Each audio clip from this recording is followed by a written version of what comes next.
Dan ternyata nih, cahaya panjang yang mirip sorotan senter tadi bukanlah berasal dari manusia. Karena mereka melayang melewati jurang. Jika saja Hendra tadi nggak terperosok ke dalam lubang, mungkin saja kami berdua sudah masuk ke dalam jurang itu. Assalamualaikum warahmatullahi wabarakatuh. Di video kali ini saya akan membacakan sebuah pengalaman pendakian yang terjadi di bulan Desember tahun 2008. Hari itu, aku dan sepupuku Alvin berencana mendaki ke Gunung Cermai untuk pertama kalinya. Setelah sebelumnya, kami mendaki ke Gunung Salak dan Sumbing. Kebetulan, kami mempunyai teman orang Kuningan, sebut saja namanya Irma. Kami bertemu Irma ini ketika ada sebuah konser musik underground di daerah Bekasi. Setelah berhasil mencari info melalui internet tentang Gunung Cermai, berangkatlah kami dari Jakarta menuju Kuningan, yang sebelumnya kami sudah mengontak Irma. Dan dia pun setuju untuk menemani kami mendaki. Singkat cerita, sampailah kami di Terminal Kuningan sekitar jam 5 sore. Dan Irma sudah menunggu kami bersama temannya yang bernama Hendra. Kami langsung menuju rumah Irma yang ternyata tepat berada di kaki Gunung Cermai. Tapi lucunya, meskipun tinggal di kaki Gunung Cermai, Irma dan Hendra sama sekali belum pernah menginjakkan kakinya ke Gunung Cermai. Mungkin karena mereka bukan pendaki seperti kami. Setelah puas ngobrol panjang lebar, kami pun mutusin untuk mulai pendakian. Kami pun menuju pos perizinan terdekat.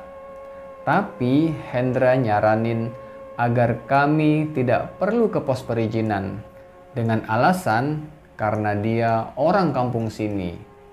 Aku dan Alvin pun akhirnya menuruti saja saran mereka. Aku pun mengeluarkan kompas sebagai patokan arah yang menunjukkan puncak ada di arah timur. Perjalanan pun dimulai. Hendra memimpin perjalanan melalui ladang-ladang warga dan menembus hutan pinus yang dipenuhi semak belukar. Dia pun menebas semak-semak itu menggunakan parang yang dia bawa dari rumah Irma. Dan ternyata kami langsung tembus di jalur utama via Valutungan, tepatnya sebelum pos 3 Pangguyungan Badak. Setelah menemukan lahan datar, kami mutusin untuk membuka tenda di sekitaran pos 4 ini. Setelah ngopi, makan cemilan, kami mutusin untuk tidur. Tapi karena tenda yang kami bawa hanya cukup untuk 2 orang, akhirnya aku dan Hendra pun memutuskan untuk tidur di depan tenda. Dan sialnya, malam itu mata aku belum juga bisa terpejam. Dan kulihat jam tanganku sudah menunjukkan pukul 12:30 malam. Aku pun mutusin untuk duduk dan menyalakan sebatang rokok. Dan kulihat Hendra sudah tidur dengan lelapnya. Tapi baru saja beberapa hisapan, tiba-tiba aku mendengar suara seperti orang yang tengah berjalan di antara semak-semak di depanku. Seketika aku pun merinding, lalu kusorotkan senter ke arah semak-semak itu. Dan terlihat sosok seperti nenek-nenek bungkuk mengenakan kebaya, berjalan dengan tongkat menuju ke arahku. Dan langsung kubuang rokok di tanganku dan segera masuk ke dalam tenda. Ketika itu, aku tidak menceritakan kalau saja aku barusan melihat sosok nenek-nenek. Lalu pagi pun tiba. Setelah sarapan, kami melanjutkan perjalanan menuju ke puncak. Tapi anehnya, gak satu pun pendaki yang kami temui di sepanjang perjalanan hingga ke puncak. Mungkin karena waktu itu hari kerja. Akhirnya sekitar 6 jam perjalanan kami pun tiba di puncak.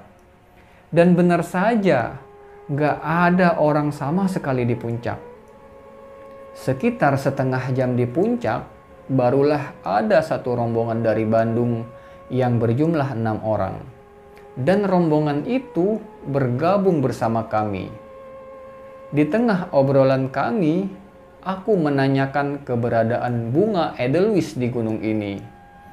Dan setelah dijelaskan, kami pun bergegas pergi menuju ladang edelweiss dan sekalian turun. Sampailah kami di ladang edelweiss, Irma dan Hendra ternyata baru pertama kali melihat bunga itu. Aku pun dengan sikap sok tahu menjelaskan tentang bunga edelweiss dan segala mitosnya. Puas dengan ladang edelweiss, kami kembali melanjutkan perjalanan untuk turun. Waktu itu sekitar jam 3 sore. Lalu tibalah kami di persimpangan Linggarjati dan Palutungan. Kami pun mengambil jalur menuju Palutungan hingga hari mulai gelap. Kami belum juga menemukan jalur yang sama seperti yang kami lewati waktu naik kemarin. Tapi kami masih belum kepikiran macam-macam karena kami pikir memang jalur utama via Palutungan masih jauh. Akhirnya sekitar jam 7 malam kami pun memutuskan untuk membuka tenda lalu melanjutkan perjalanan keesokan harinya. Ketika pagi tiba, sekitar jam 6, kami mulai melanjutkan perjalanan turun. Dan hampir 3 jam berjalan, belum juga menemukan jalur yang kami lalui kemarin. Anehnya lagi, ada seekor kadal yang terus mengikuti kami. Entah sejak kapan, aku pun mulai cemas dan yakin bahwa kami sudah mulai tersesat. Karena jalur yang kami lewati terputus dan hanya ada semak belukar setinggi 1 meter di depan kami. Kami pun berhenti dan berunding. Apakah akan terus lanjut turun atau kembali lagi menuju ke puncak?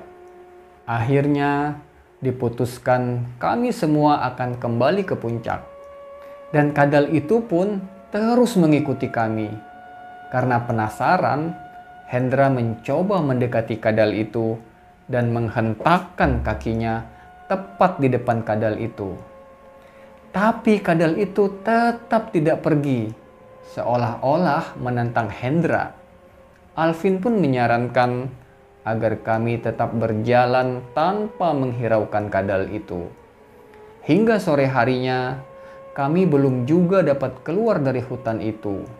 Lalu aku pun mencoba mengikat tali rapia biru yang memang selalu kubawa setiap kali mendaki sebagai tanda. Dan anehnya, kami selalu kembali melewati tanda yang kupasang tadi.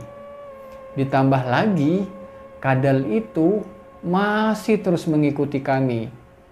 Hari pun semakin gelap. Kami kembali membuka tenda dan memasak makan malam. Untungnya persediaan bekal kami masih banyak, terutama biskuit, dan air yang kami bawa pun masih lumayan banyak. Sekitar 1 jerigen air yang 5 liter. Dan itu pun masih utuh. Setelah puas mengisi perut, kami pun mutusin untuk tidur. Dan suasana kali ini begitu hening. Gak ada suara binatang hutan sama sekali. Aku pun mulai terlelap di luar tenda. Hingga tiba-tiba Hendra membangunkanku. Karena dia melihat ada cahaya persis seperti cahaya senter. Dan tanpa membangunkan Alvin dan Irma, kami pun langsung berlari ke arah cahaya tadi. Yang jaraknya kurang lebih 200 meter dari posisi kami saat ini. Kami pun berteriak sambil terus berusaha mengejar ke arah cahaya itu. Tapi sepertinya mereka nggak mendengar teriakan kami dan terus saja berjalan. Lalu kami pun terus berlari mengejar sumber cahaya itu. Dan terbesit sedikit harapan dalam hati untuk keluar dari hutan ini. Tapi bukannya pertolongan yang kami dapat, Hendra justru terperosok jatuh ke dalam lubang sedalam kurang lebih 4 meter. Dan yang lebih mengejutkan lagi, ternyata sekitar 10 meter dari lubang itu adalah jurang yang entah berapa puluh meter dalamnya. Aku pun segera menuju ke lubang di mana Hendra terperosok. Lalu kusorotkan senter ke arah Hendra. Dan untungnya dia tidak mengalami cedera serius. Lalu kusuruh dia menunggu sebentar. Dan aku kembali ke tenda untuk membangunin Alvin sambil membawa tali webbing. Akhirnya Hendra pun bisa kami angkat. Tapi sayangnya pinggulnya Hendra robek sekitar 5 cm. Aku dan Alvin segera merangkul Hendra menuju tenda dan segera mengeluarkan kotak P3K untuk mengobati luka pinggul Hendra. Tapi belum kelar mengobati luka Hendra, tiba-tiba saja Irma terbangun dari tidurnya dan berteriak histeris. Matanya melotot dan suaranya terdengar persis seperti suara nenek-nenek dengan bahasa khas Kuningan yang menurut Hendra dia bilang, "Mau apa kalian datang ke sini?" Lalu kami bertiga pun minta maaf dan meminta agar nenek itu keluar dari tubuh Irma. Tapi Irma tetap saja berteriak sambil sesekali tertawa cekikikan. Kami membaca doa yang kami hafal, tapi tidak menunjukkan perubahan apa-apa. Karena kesal, aku pun menyuruh Alvin dan Hendra untuk memegang Irma dengan erat. Dan aku menduduki kedua kaki Irma dan menggigit jempol kaki Irma. Irma pun berteriak. Dan perlahan-lahan dia mulai melemah dan akhirnya benar-benar sadar. Aku pun langsung memberinya minum dan Irma bercerita kalau dia bermimpi dibawa nenek-nenek ke suatu tempat di dalam gua. Kami semua mulai panik dan berpikir kami tidak akan bisa keluar dari hutan aneh ini. Dan sekitar pukul 2 dini hari, aku pun mutusin untuk sholat tahajud. Dan mereka bertiga pun ikut melaksanakan sholat tahajud dengan wudhu air yang ada dalam jerigen yang kami bawa. Kami pun berdoa agar bisa keluar dari hutan ini. Dan kalaupun kami harus mati, kami sudah pasrah ketika itu. Dan suasana menjadi haru ketika itu karena tanpa kami sadari, ternyata kami berempat meneteskan air mata. Setelah sholat dan bersolawat, kami kembali mutusin untuk tidur dan melanjutkan perjalanan saat hari sudah mulai terang. Dan sekitar pukul 8 pagi, kami bertiga pun bangun, kecuali Hendra, dia masih terlelap. Dan saat Alvin menyentuh badannya Hendra, ternyata badannya sangat panas, mungkin karena luka yang ada di pinggulnya. Lalu setelah sarapan, kami memulai kembali perjalanan ke atas dengan sangat lambat. Karena kondisi Hendra ketika itu cukup mengkhawatirkan. 1 jam perjalanan, kami pun tiba di tanah datar yang cukup luas. Dan kami beristirahat di tempat itu.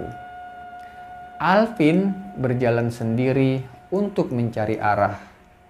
Setelah setengah jam, dia pun kembali dan berkata, kalau dia melihat ada perkampungan di arah utara. Kami pun kembali melanjutkan perjalanan turun ke arah utara. Stok air kami ketika itu tinggal tersisa 2 botol ukuran 600 ml. Dan sebelum gelap, kami harus sudah sampai di perkampungan yang dimaksud Alvin. Setelah 4 jam perjalanan, kami belum juga menemukan perkampungan yang Alvin lihat dari atas tadi. Dan sialnya, tanda tali rapia yang aku pasang jauh di bawah kembali kami lewati. Padahal kami telah berjalan jauh ke arah puncak dan berjalan berlawanan dari arah tanda yang kami pasang. Aku sudah berpikir akan mati di gunung ini.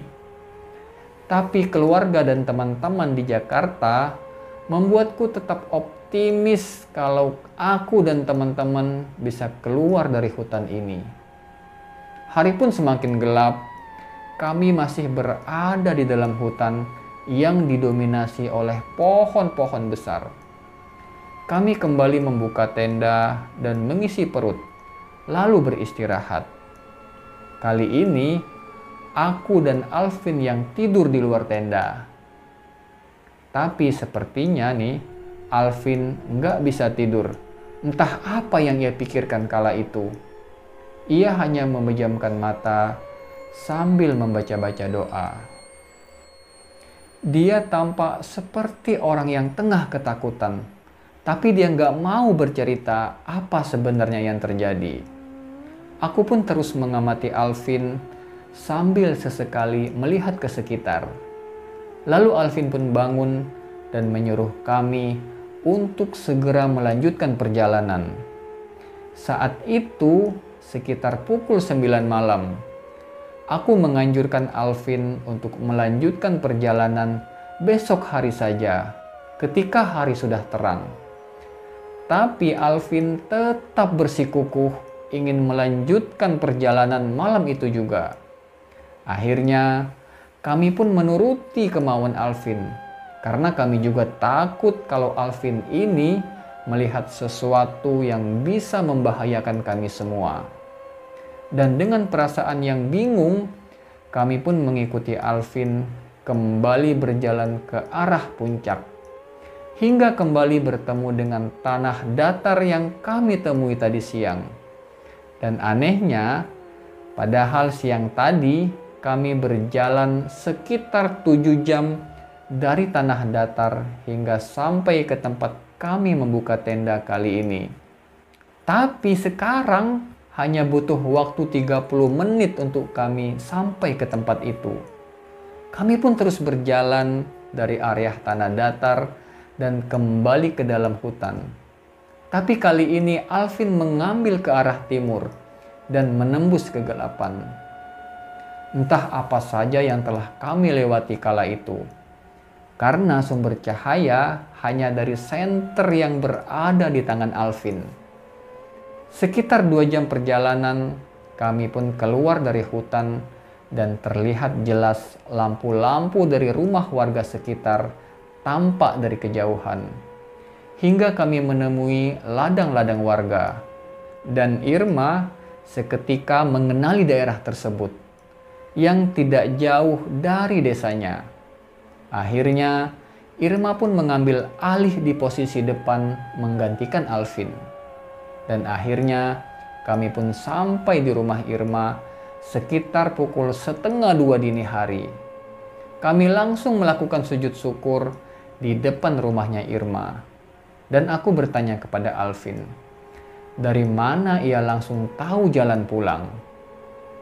Dan Alvin ini pun bercerita, ketika kami memutuskan untuk tidur, seorang kakek-kakek datang menghampiri dia dan mengatakan, jika kami ingin keluar dari hutan itu, kami harus segera mengikutinya. Dan kami pun mulai bercerita tentang apa yang kami alami selama berada di gunung itu.